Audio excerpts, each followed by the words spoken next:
I'm going to compare the cheapest dash camera I could find to the most expensive I could get my hands on. I know I said in my previous dash cam review video that would be my last. I mean, how could I ever top this? But when I got an offer to test out a brand new $800 thermal imaging dash camera, I couldn't say no. This is literally like nothing I've ever seen before.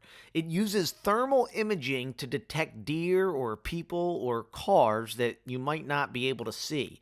Plus, I've always been curious about these super cheap cameras that people are always peddling over on TikTok. This is a $20 dash cam, and I think everyone should have one of these in their car now. Of all the ones that I reviewed, this is my absolute favorite dash cam. And I wanted to see if they would live up to the hype. And I have to say, I was very surprised at the results for both of these cameras. I also have 3 other cameras at varying price points to show you, including a $500 camera that shoots in 4K at 60 frames per second, which is the only one available that can do that. Now, I have to point out that everyone has different reasons for wanting a dash camera, and those reasons can make the same camera a perfect fit for one person and absolutely useless for another. So, before we get into the actual reviews, I'm going to tell you everything you need to know about dash cams before buying one in 100 seconds or less. And I went with 100 only because I couldn't fit all this information under a minute. First thing you're going to want to do is decide if you want front, rear, and/or cabin recording. For me, being an internationally known and locally disrespected Uber driver, I need in-cabin recording with night vision and audio. Personally, I've never used rear recording, mainly because I don't feel like setting it up, and I figure I got enough in my life to worry about already. I don't want to know what's happening behind me. Once you decide on what combination of cameras, or channels as they call it, that you want, start shopping around for a camera that fits your budget. Basically, I would say to think budget first and then find one with specs that you like. And I say that because most of these cameras are using pretty much the same technology, just with different packaging. Linus Tech Tips did a great video on that. I'll put the link in the description below. So the differences that matter are things like, does it have a display, or does the mount swivel, or how does the mount attach to the windshield? Then, when you find a camera you think you'd like, before purchasing, I'd simply do a YouTube review of it. There's a ton of great channels that do this. I particularly think Vortex Radar is one of the best at explaining what features the camera actually offers. He's the one that put me onto the idea that a lot of cameras build themselves as 4K, but they aren't actually 4K, they're just 2K resolution zoomed in. I also really like Safe Drive Solutions, dash cam specialist. I think they're one of the best channels for a simple side-by-side comparison, so you can see for yourself what you're getting before you buy it. But long story long, decide what kind of camera you want, go to one of those channels, search for the review, and then make an informed decision for yourself if you think that's the kind of camera you'd want. Did I get it under 100 seconds? I hope so. So, for the cheapest dash camera I could find, I know I billed this as an $8 dash camera versus an $800 dash camera, but I have a confession to make. I was using a bit of an artistic license when I said that. After tax, it was $8.94 when I bought it, and it has bumped up to $9.38 since then. So, I hope you can forgive me for rounding down. It's just that, 8 versus 800 sounded so good. Point is, this is literally the cheapest dash camera I could find anywhere online. As far as the specs, I have to say, I was surprised. It has a display and a suction mount that swivels, which for me, I prefer all of those features. But it only records one way, facing out, and even more importantly, you are certainly getting $8 quality with this camera. The footage reminds me of the videos that you would take on flip phones. And honestly, I think that's being generous. I don't know what's with this stop and go thing this camera's doing. I've never seen that before. Something I think is interesting to point out is that on the Amazon page, this camera got 3.5 stars out of 5. Just goes to show you can't believe every review you see. This is a 1-star camera. Needless to say, 10 out of 10 do not recommend. On to the $20 camera. I've been meaning to try this one for a while now, as it is the cheapest camera available that has exterior and interior recording with audio, so it'd be useful for an Uber driver. But the reason I've been wanting to try this is because this camera has sold 300,000 units just on the TikTok shop alone. That's $6 million generated from a $20 camera. But does it work? Needless to say, I had my suspicions, mainly because I didn't see a single video on all of TikTok showing what the footage looks like when it's off of the camera. I only saw videos of the display or people just talking about the camera itself. And the reason these TikTok creators aren't showing you what the actual footage looks like is because the actual footage from the $20 camera looks like this. It should be noted, this is not meant to be recording in black and white. This is in full color mode. You can see the red lights there. I don't think you'd sell 300,000 units of this thing if the buyers realized the video was going to look like this. You know, you can see it when the light turns on. There's still that crazy lag. Man, Matrix. That's kind of cool. Kind of cool, but not ideal.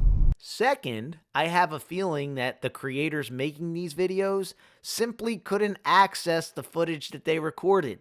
And I say that because of the 20 video files I got recording with this camera while making this video, I was only able to access 3 of them. So to sum it up, even though this is only a $20 camera, and even though I was very surprised that at this ridiculously low price point, you can still record outside your car, inside the car, and with audio, it's still a 10 out of 10 do not recommend, because even if you can stomach this terrible quality, what good is recording things on video if you can't access the recordings? Moral of the story is, just because something gets a lot of views or sells a lot of units doesn't mean that it's good.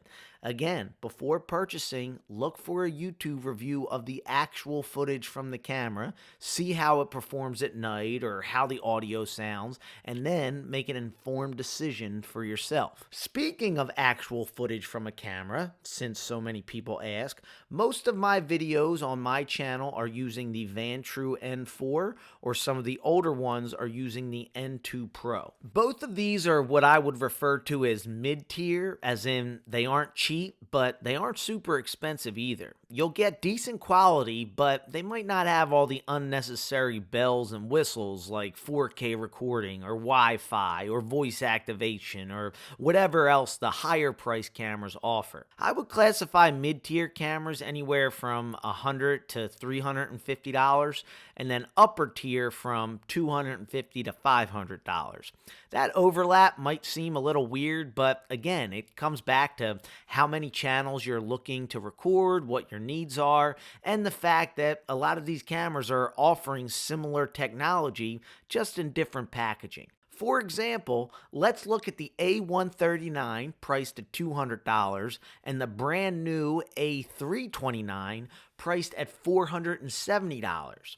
Obviously, you can tell a difference, but is that difference worth $270 to you? The A329 is a perfect example of why you can't just go for the bells and whistles, and you need to think what works best for you. And don't get me wrong, the A329 is an amazing camera. It's Viofo's newest offer, and it's the first and only dash cam available anywhere, not just from Viofo, to offer 4K recording at 60 frames per second.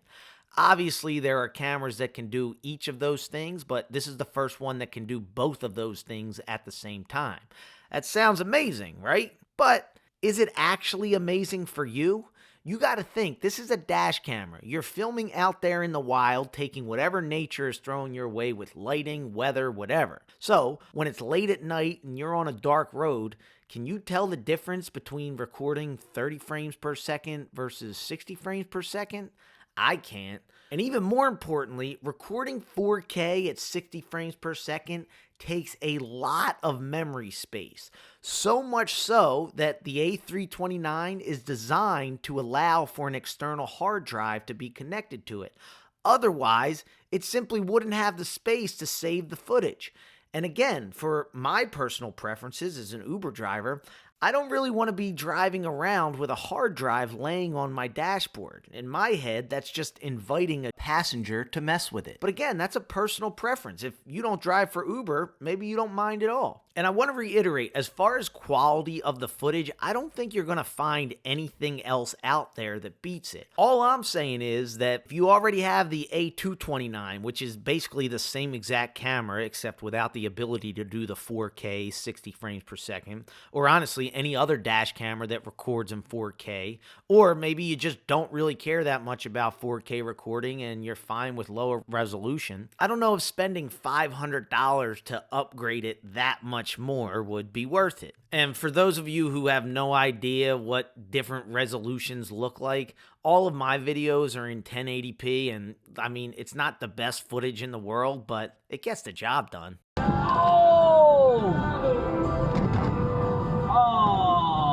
For me, I like having a dash camera in case of an accident or a passenger lying about something that happened or a cop saying I did something I didn't or whatever. And when that happens, I'm not going to be nitpicky on how many pixels the truth was captured in. All I want is a reliable camera that captured the footage that can save me from the mess that I'm in. Speaking of utility, the last and final camera we're going to talk about in this video has a function I never even knew existed until I got an email offering me the opportunity to test it out. As I said, I thought I was retired from the dash cam review game, but I never even heard of a thermal imaging dash camera, so I thought it'd be rude if I didn't give it a whirl. The idea of it is that while you're driving, it can detect animals or people that you otherwise not be able to see. And as someone who drives a lot of Uber at night in an area that is just sprinkled with drunk college kids that wander about in the streets and deer that seem to be all over the place, this seems like a very useful tool. For example, there's a deer in this video. Can you spot it? I didn't. If I didn't have a passenger in the car, I would have never even known. Yeah, the tough thing with that is... Did you see that deer? No, I didn't. Dude, that was like 5 feet away from your car right over here. Really? Yeah. I had no idea Bambi was standing right there. He's in the frame right now. Can you see it now? It makes me wonder, how many deer have I almost totaled my car with that I had no idea? And again, driving Uber late at night, I can't tell you how many times animals pop up out of nowhere. I mean, check this out. Would you believe that there are 7 deer in this frame right now that I can't see because my headlights are limited to what's in front of me? So the idea with the thermal vision camera is that it would alert you of these animals before it's too late. Now, as far as the install, I have to say, as someone who prefers the plug-and-play approach, I was a bit perturbed with the amount of time it took to install this thing. Alright, so this is going to go in here. This is going to... Oh, we got to switch this guy. Guys, this is not worth it. All of a sudden, this $15 dash camera is looking awesome. I also don't love the fact that it's planted on the exterior of your car with a wire running to it. I saw some people suggesting putting it on the roof and drilling a hole through it, but I'm just not going to do that. I also want to add that it comes with a sticky attachment on the other side. I wasn't committed to keeping this dash camera, so that's the only reason why I use duct tape. But it's also magnetic, so even without the duct tape, when I took the duct tape off, it stayed on there just fine. But as annoyed as I was with the install, when I finally got it working, it was pretty cool. This is fusion mode, so you can see like kind of like a regular camera. And let me turn that off. You can see the regular camera a little bit and the infrared. This is the thermal mode. Wow, that's pretty cool. You can even see he's wearing a hat. That's neat. And why don't we swipe while we're doing it? So there's dual spectrum mode. So that way you can see both. Auto mode. That's a pretty wide angle. That's pretty legit. All right, I'm warming up to this thing. I'm not going to lie. Now here's the fusion mode. This is, you know, what all the fuss is about. Compared to thermal mode, you know, you don't really know what you're looking at. You see a car, but behind it, and you look like you're playing a game of The Sims or something, first edition. But fusion mode, you can get the information from the thermal mode, but you also can kind of see what's going on. So yeah, this thing is pretty freaking cool. But the only question that really matters is it reliable? Well, the short answer is not really. See, what's weird is in visible light mode, it has such a huge range of what you can see. See, it picks up the cars in auto mode, but it's not seeing those people. Even the people to the right. Dual spectrum. All right, so that's seeing. But see, why didn't it get the... It's not doing the infrared with them.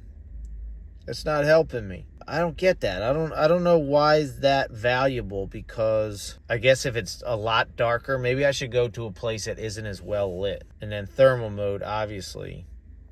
Now, what if it was this? So in fusion mode, there we go. All right, so that's pretty cool. Fusion mode is where it's at. All right, now let's try to go to a place that's not as well lit. I wish I could get rid of that. Because as far as this tablet works, it's pretty cool looking, but it's pretty useless. Like, look at what this is seeing. And then look at the actual view. So much wider.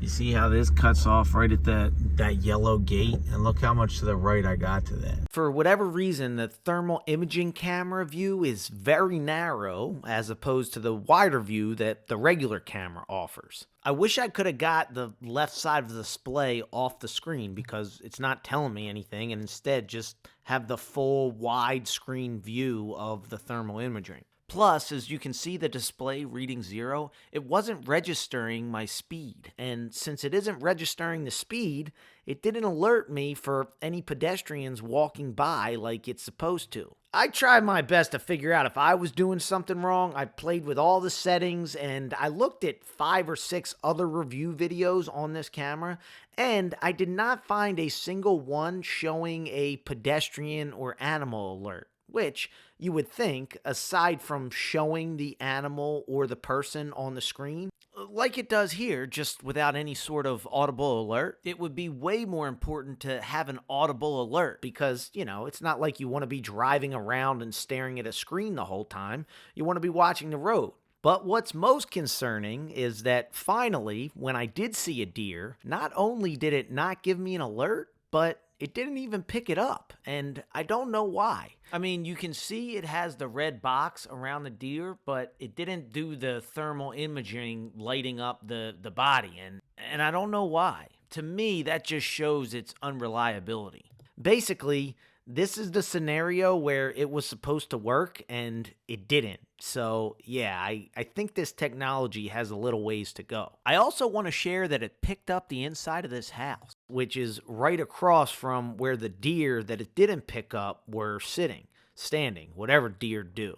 So I wonder if the deer just weren't big enough and warm enough to be detected on a cold night, but the house was? I don't know. I'm not a scientist. I just know that this didn't work. And the last thing I'll say about this is that even though it seems like this is being marketed as a dash camera, it's more like a detection device if you ask me. Even though it says it's recording at the top of the screen, it doesn't actually record unless prompted, and as you can see, it can only record at 5 minutes at a time. That's no good, because it's not like I would know to hit record moments before I get into an accident. But the other thing that's super important to note is that even when I did hit record, it doesn't register the whole screen. When I download the files from the memory card onto my computer, you just get this weird cropped out version of the video that it's supposed to record. It doesn't even show you the whole screen. And I know I'm not doing anything wrong with this because it came already set. I know that because there was actually some footage on the memory card from the factory where it was made. I thought that was kind of funny. But what's even funnier than that is that this $800 camera, along with its only competitor out right now, RoboFinity, is doing the exact same thing that the creators pushing the $20 camera are doing, purposely avoiding showing the camera's footage in their advertisements only because they know the actual quality of the footage would turn everybody away from it. If you do watch any of these camera reviews on YouTube, even in these companies' actual advertisements, you'll see they don't show the actual footage. They record the display showing the footage.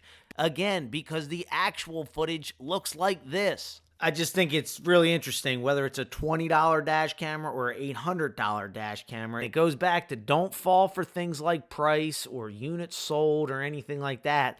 You just got to figure out if these things are reliable and if they work for you. Honestly, I think these things should market themselves as thermal detection devices or collision prevention devices or something like that, because to call them a dash camera when it can't continuously record and it can't really even capture the whole frame in the first place is a little misleading. So yeah, super cool technology, but I think it has a ways to go, and if they can figure out a way to use the thermal imaging technology in a more traditional dash camera that can alert the driver when there's a car or a deer up ahead. Oh, did you see that? Yeah. That's a raccoon. I almost smoked him. Holy smokes, it scared the hell out of me. I think there'd be a lot of people that'd be interested in getting something like that. If you'd be interested in finding out the dash cameras that I would personally recommend, you can check out this video here. I also cover some more insights and tips and tricks that you might want to look out for when shopping for a new dash camera. As always, thanks for watching, and I'll see you at the next one.